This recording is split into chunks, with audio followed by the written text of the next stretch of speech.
Good evening. Welcome back my channel. The grand state banquet at Buckingham Palace had drawn world leaders, dignitaries, and members of the extended royal family under one glittering roof. Crystal chandeliers shimmered above long tables set with centuries-old silverware, while carefully orchestrated music floated through the air. At the center of it all stood Princess Catherine, the Princess of Wales, poised, radiant, and, as always, the subject of global admiration.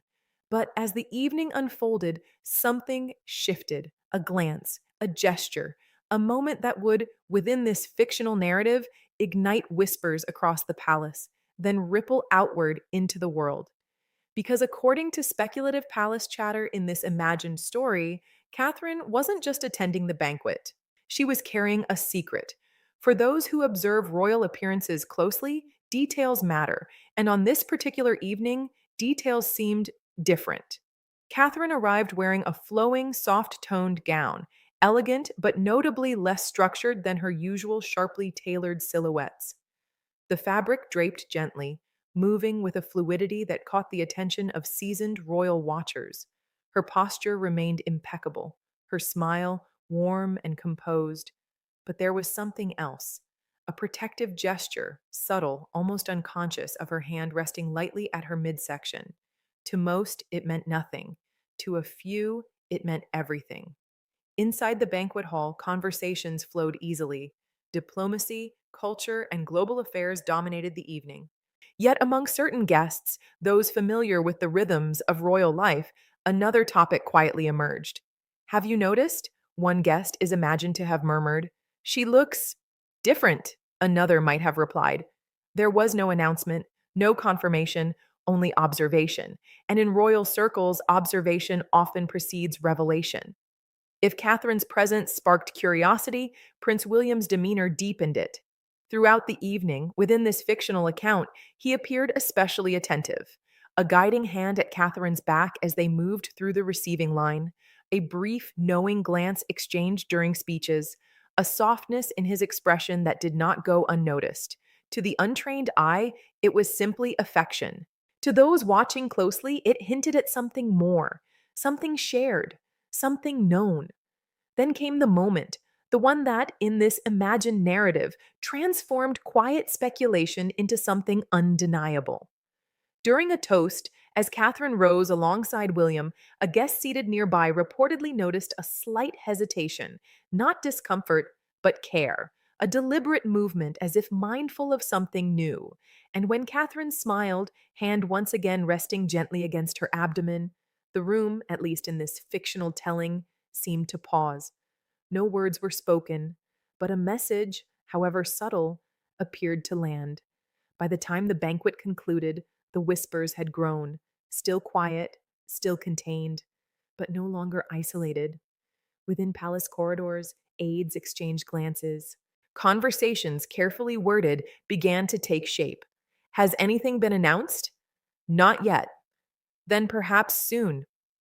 Because if there is one thing the royal household understands, it is timing. And timing in matters of family and legacy is everything. In this fictional scenario, the idea of a fourth pregnancy carries profound significance.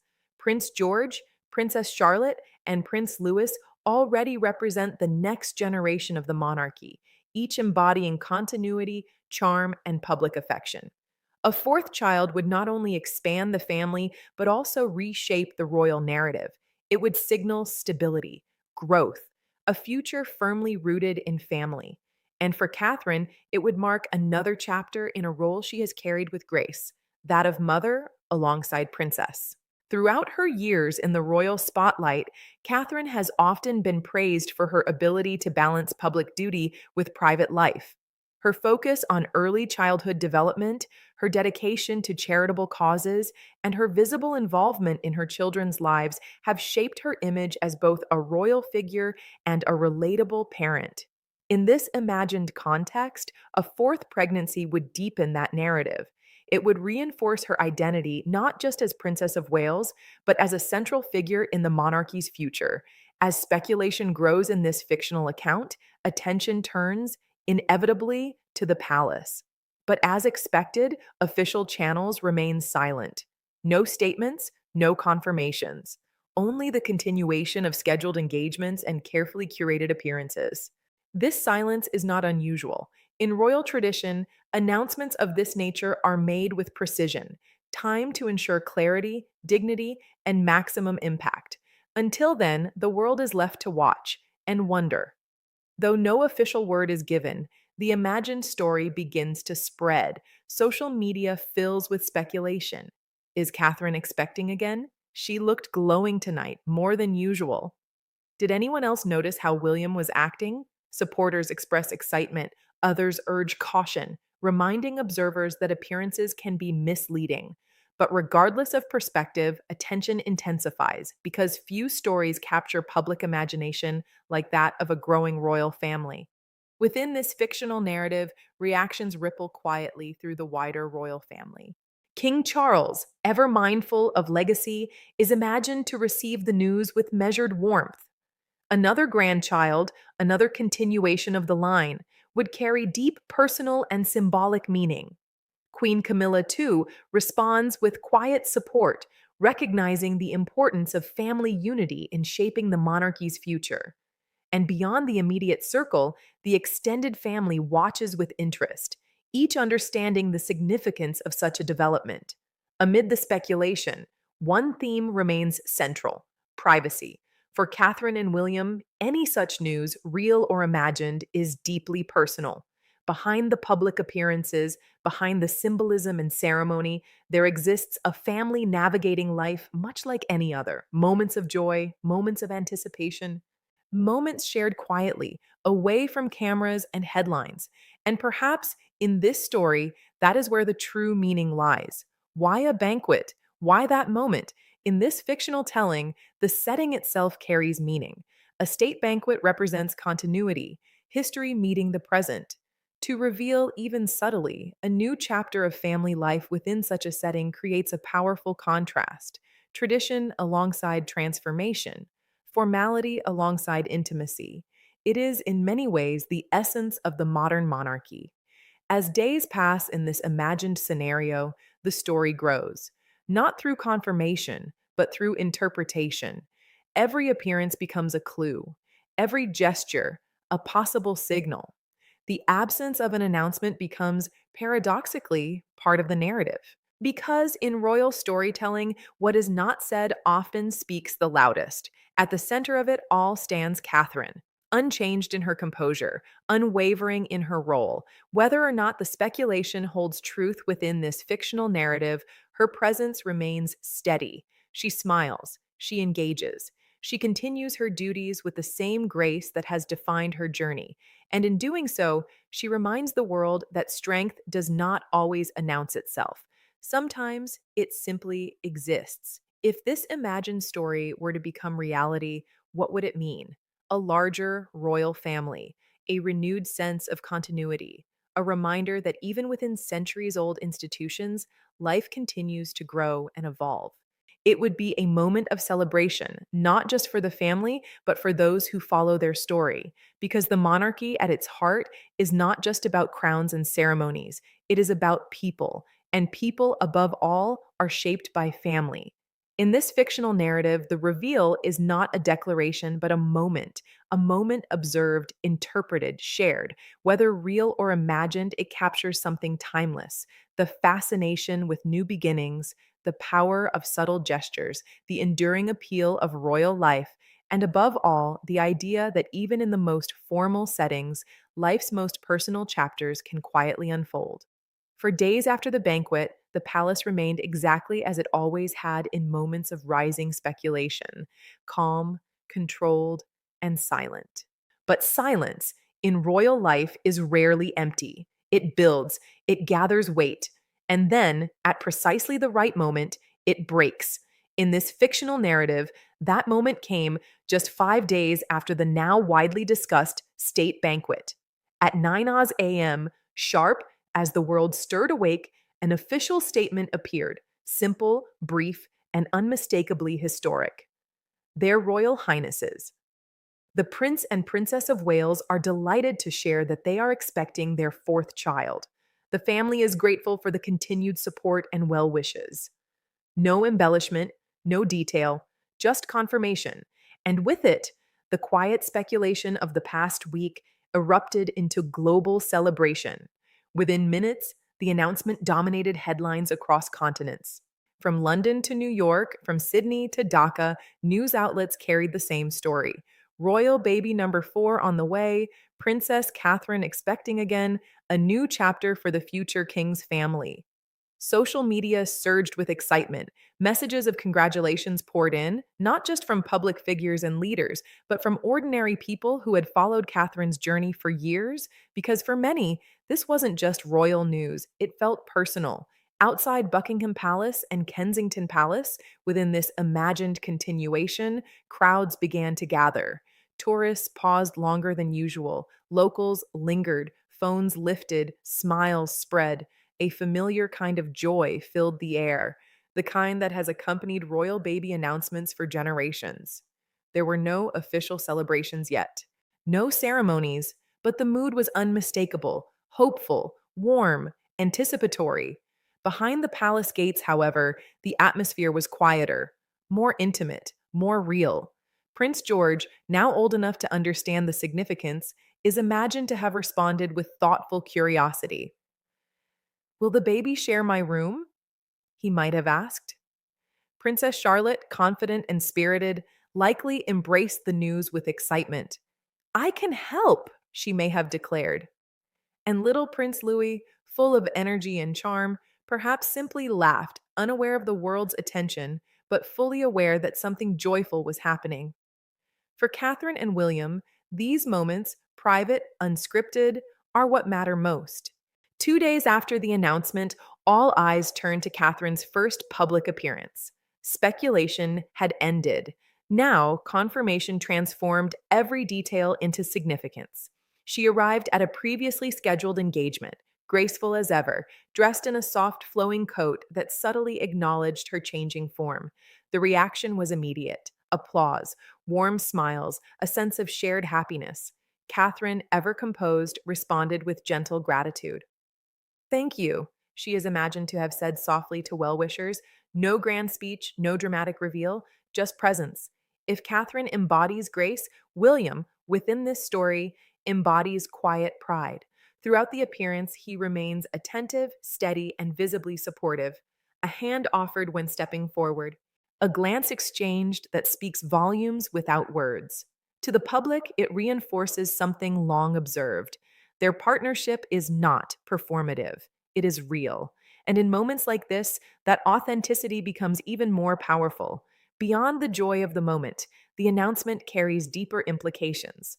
A fourth child in the Wales family strengthens the image of stability within the monarchy. At a time when the institution continues to evolve, moments of family growth provide continuity, something both symbolic and deeply reassuring. In this fictional narrative, royal commentators begin to reflect this isn't just about a baby, one might say. It's about the future, about what the monarchy represents in the next generation. At Buckingham Palace, King Charles III is imagined to receive the news not as a monarch, but as a grandfather. His response, while dignified, carries warmth. In this story, he shares a brief statement.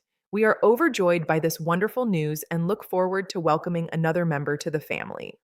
For Charles, whose reign is still shaping its identity, this moment adds something invaluable continuity rooted in family. Queen Camilla, too, responds with grace. Her role, often one of quiet strength, remains steady. In this imagined account, she is said to have reached out privately to Catherine, offering support rather than spotlight, because in the monarchy, some of the most meaningful gestures happen away from public view. Even across the ocean, the news resonates. Prince Harry, in this fictional continuation, is imagined to hear the announcement alongside the rest of the world. His reaction is not public, but it is human, a smile, a moment of reflection. Because regardless of distance, family remains family.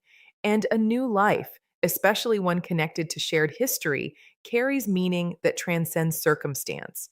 With confirmation comes amplification. Every detail is analyzed. Catherine's previous appearances, the timing of the announcement, The subtle clues from the banquet articles revisit the moment that started it all. Was the secret revealed that night? Did the world witness the first hint without realizing it? The narrative grows because stories once confirmed become even more powerful. Interestingly, within this fictional narrative, the tone of media coverage begins to shift from speculation to celebration, from questioning to admiration. Catherine is praised not only for the announcement, but for the way it unfolded gracefully, naturally, without spectacle. And in that restraint, many see strength. As attention continues, focus turns to the three young royals. George, the future king, steps further into his role as an older sibling. Charlotte, poised and confident, embraces her position with enthusiasm. Louis, still the family's spark of energy, adds joy to every moment. Together, they represent a modern royal childhood, one that balances tradition with relatability. And soon, they will welcome a new member into that world. At its core, this fictional story is not about headlines or speculation. It is about something simpler: growth, family, continuity. In a world that often feels uncertain, moments like this, real or imagined, offer something grounding. A reminder that even within institutions as grand as the monarchy, life moves forward in familiar ways. In the quieter moments, away from cameras and attention, Catherine is imagined to reflect on the journey so far, on the path ahead, on the balance between duty and motherhood that she continues to navigate with care. And perhaps in those moments, the noise fades, leaving only what matters most. In this chapter of the story, the secret becomes known, but the reveal is not dramatic. It is deliberate, measured, human. Because in the end, the most powerful royal moments are not always the grandest. Sometimes they are the quietest: a statement, a smile, a shared sense of joy, and the promise of something new. As the weeks passed following the announcement within this fictional narrative, the tone surrounding Princess Catherine began to shift. No longer centered on speculation, the spotlight softened into something more personal, warmer, protective. The world was no longer asking if she was expecting, it was watching how she carried this new chapter. And Catherine, as always, did so with quiet strength. Behind palace walls, subtle changes began to unfold. Engagements were gently adjusted, travel schedules reconsidered, long days shortened where possible, not dramatically. Not in a way that disrupted duty, but just enough to reflect care. Royal aides, well versed in these moments, moved with precision, ensuring that Catherine's role remained visible while her well being remained protected. Because within the monarchy, continuity must always coexist with compassion. Interestingly, in this imagined story, Catherine's work begins to circle back to a cause closest to her heart: early childhood development. Her speeches, already thoughtful, take on new depth, her words, more reflective.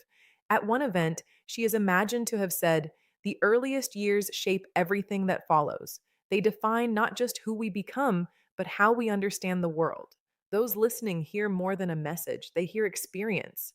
Because now, Catherine is not only speaking as an advocate, she is living the journey once again. With each appearance, the public response grows more emotional. Mothers, families, and supporters see something familiar in Catherine's journey: not just royalty, but relatability. A woman balancing responsibility and motherhood, a figure navigating expectations while embracing change. Crowds become more expressive. "Take care of yourself," one voice calls out. "Congratulations," another adds. Catherine responds with warmth, never overstepping the boundaries of formality, but never losing connection. If Catherine represents grace under attention, William represents steadiness behind it. Throughout this chapter, his role becomes even more visible, not through grand gestures, but through consistency, walking slightly closer, listening more intently, ensuring that every step Catherine takes is supported even when unnoticed.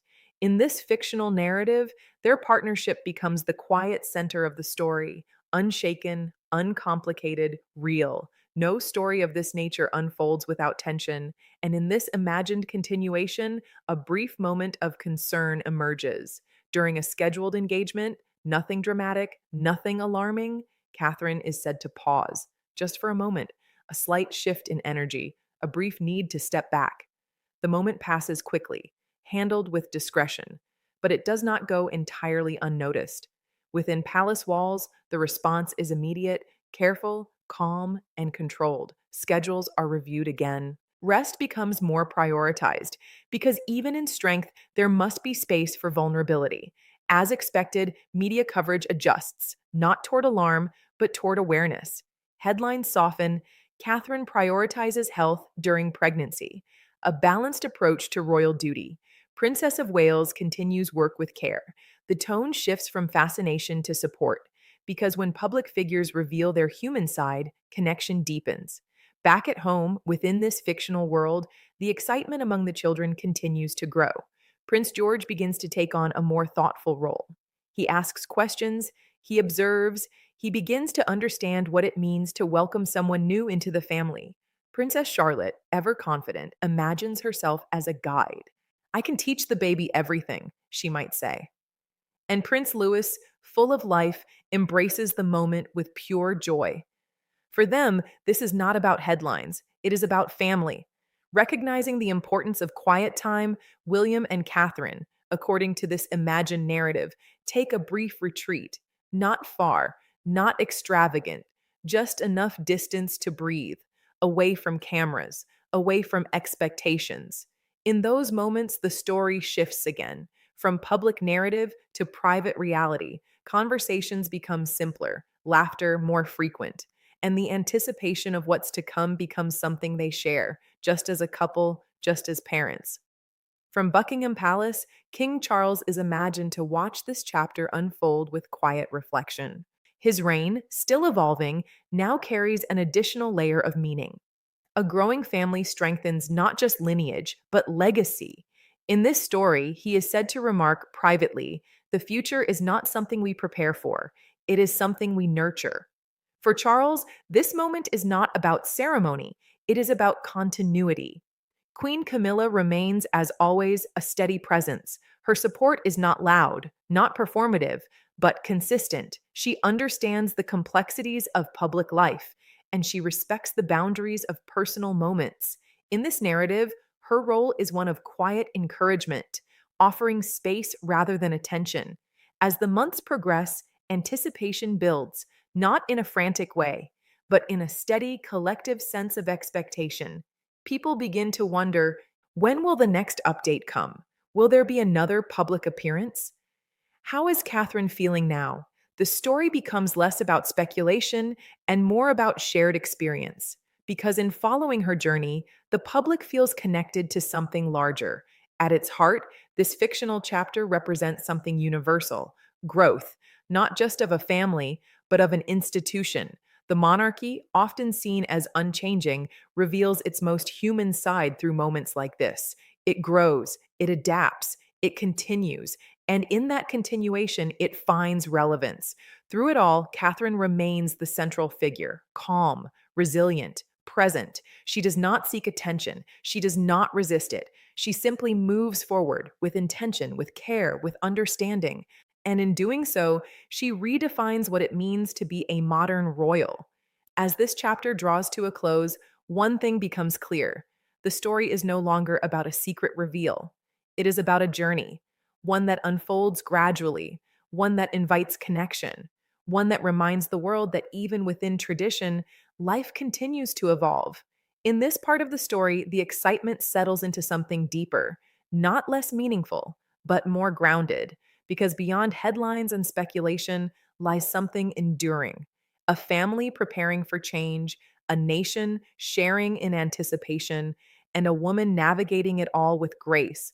And as the future approaches, one question remains: not what happens next, but how this new chapter will shape everything that follows.